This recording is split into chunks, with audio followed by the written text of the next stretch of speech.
اور اب بلیٹن میں خبر شامل کریں کہ آندھی ہو یا طوفان، زلزلہ ہو یا سیلاب، ریسکیو اہلکار بر وقت لوگوں کی مدد کے لیے تیار رہتے ہیں اور کسی بھی ایمرجنسی کی صورت میں سب سے پہلے رسپانس کرتے ہیں۔ قصور میں جولائی کے مہینے میں ریسکیو 1122 کی جانب سے کتنی ریسکیو سروسز فراہم کی گئیں، یہ جانتے ہیں قصور سے فیض نیوز کے بیورو چیف میاں کاشف سے، جو اس وقت ریسکیو آفس قصور میں ڈسٹرکٹ آفیسر ریسکیو 1122 انجینئر سلطان محمود کے ساتھ موجود ہیں۔ جی آگاہ کیجیے گا۔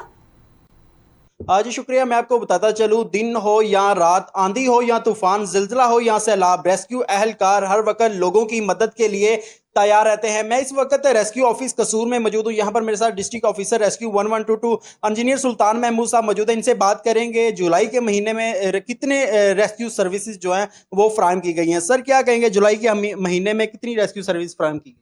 جی بالکل، جولائی کے مہینے میں ہمارے کنٹرول روم میں 2388 ایمرجنسی کالز موصول ہیں، جن پہ ہم نے فوری طور پر رسپونڈ کیا۔ اور ان ایمرجنسیز کی اگر میں ڈیٹیل میں جاؤں تو 1073 جو ہیں وہ میڈیکل ایمرجنسیز تھیں، 926 جو ہیں وہ روڈ ٹریفک ایکسیڈنٹس تھے، 30 ایمرجنسیز جو ہیں وہ فائر کیسز تھے، اسی طرح سے 3 ایمرجنسیز ڈراؤننگ کیسز کی آئی ہیں، اور باقی مسلینیس ایمرجنسیز تھیں جن پہ ہم نے رسپونڈ کیا۔ میں مزید اس میں ایڈ کروں کہ اس جولائی کے مہینہ میں ہمارے پاس موٹر بائک ایمبولینس سروس کا بھی آغاز ہو چکا ہے، اور 6 موٹر بائکس جو ہیں وہ سٹی ایریا میں، ایسے ایریا جن میں ہماری ایمبولینس نہیں جا سکتی، وہاں پہ رسپونڈ کرتے ہیں اور لوگوں کو سروس فرسٹ ایڈ فراہم کر رہے ہیں۔